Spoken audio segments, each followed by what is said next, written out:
যিনি মহিয়ান, গরিয়ান, সর্বশ্রেষ্ঠবান, শক্তিবান, যিনি আমাদেরকে এই পরাধীন ভারতকে স্বাধীন করে আমাদের হাতে তুলে দিয়েছেন। তাই আমরা দিনার শুকরিয়ার্থে সকলে বলি আলহামদুলিল্লাহ। শতকোটি দরুদ ও সালাম শান্তি তারা বর্ষিত হতে থাকুক বিশ্বনবী জনাব মুহাম্মদুর রাসূলুল্লাহ সাল্লাল্লাহু আলাইহি ওয়াসাল্লামের প্রতি। অতঃপর জানাই জাতি, ধর্ম, বর্ণ নির্বিশেষে সকলকে আন্তরিক শুভেচ্ছা, সালাম, শ্রদ্ধা।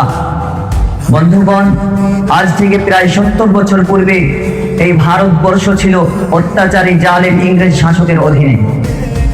তারা ইস্ট ইন্ডিয়া কোম্পানির ইস্যু করে ভারতবর্ষে ব্যবসার অনুমতি নিয়ে প্রবেশ করেছিল, কিন্তু তাদের আসল উদ্দেশ্য ছিল ভারতবর্ষের টাকা পয়সা, ধন দৌলত সবকিছু লুট করে, শোষণ করে নিজের দেশে নিয়ে যাওয়া।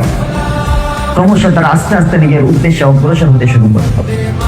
বন্ধুগণ, 1601 খ্রিস্টাব্দে ইংরেজ সম্রাট ভারতবর্ষে ব্যবসার অনুমতি নিয়ে প্রবেশ করেন। সেই সময় ভারতবর্ষের সম্রাট ছিলেন সম্রাট জাহাঙ্গীর। তিনি ইংরেজদের মনোভাবনা বুঝতে না পেরে তাদেরকে ব্যবসার অনুমতি দিয়েছিলেন এবং তাদের প্রতি সুধারণা রেখে প্রতি ইংরেজের হুকুমতে 500 বর্গমিটার জমি ন্যস্ত করেছিলেন। কিন্তু তারা ছিল বেঈমান, বিশ্বাসঘাতক।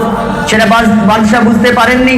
তারা সর্বপ্রথম 1717 সালে মাইসুর নামক এলাকাকে নিজের আয়ত্তে করে নেন। এবং আমরা এটাও জানি যে 1740 আর 1757 খ্রিস্টাব্দে 23শে জুন পলাশির যুদ্ধে নবাব সিরাজউদ্দৌলা পরাজয় হন। ফলে সাম্রাজ্যবাদী ব্রিটিশ আর শক্তিশালী হয়ে ওঠে। এভাবেই তারা ভারতবর্ষকে আস্তে আস্তে নিজের আয়ত্ত করে নিল। তারপরে ভারতবর্ষের টাকা পয়সা, ধন সম্পদ সবকিছু লুট করে, শোষণ করে নিজের দেশে নিয়ে গিয়ে তারা ক্ষান্ত হয়নি, বরং তারা ভারতের মানুষের উপর অন্যায়, অত্যাচার, অবিচার করতে শুরু করলো। প্রতি দাঁড়ি পিছু তারা 250 টাকা করে কর বসাতো। শুধু তাই নয়, তারা এও ঘোষণা করেছিল আজ থেকে ভারতের মানুষেরা হবে জন্মগতভাবে ভারতীয়, কিন্তু রীতি নীতি, নিয়ম কানুন অনুযায়ী তারা হবে ব্রিটিশ এবং ধর্মীয় কোনো স্বাধীনতা থাকবে না।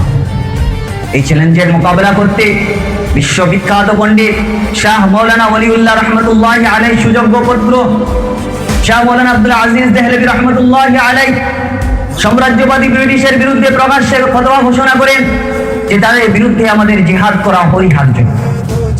এই ফতোয়াকে ইংরেজরা বাজেয়াপ্ত করে, ফলে তিনি এও বলেন যে আজ আমরা পরাধীন হলাম, পরাধীনতার ভারতের বিরুদ্ধে।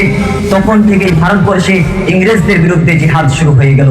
তাই সেই সময় 1757 খ্রিস্টাব্দে হাজী ইমদাদুল্লাহ মুহাজির মক্কি রহমতুল্লাহি আলাইহি ইনার নেতৃত্বে মৌলানা আবুল কাসেম নাজমি রহমতুল্লাহি আলাইহি, মৌলানা রশিদ আহমদ গাঙ্গুহি রহমতুল্লাহি আলাইহি প্রমুখ উলামায়ে কেরামগণ সামনের ময়দানে ইংরেজের বিরুদ্ধে জিহাদ করে তাদের সঙ্গে অস্ত্র শস্ত্র তোপ কামান কেড়ে নেয়।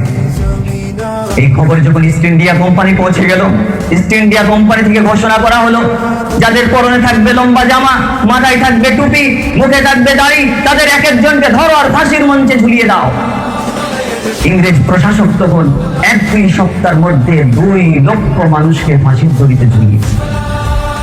যাদের পরনে ছিল লম্বা জামা, মুখে ছিল দাড়ি, মাথায় ছিল টুপি, এই ধরনের মানুষকে ধরে তারা ফাঁসির দড়িতে ঝুলিয়েছে। এই সমস্ত অত্যাচার, অন্যায়, অবিচারকে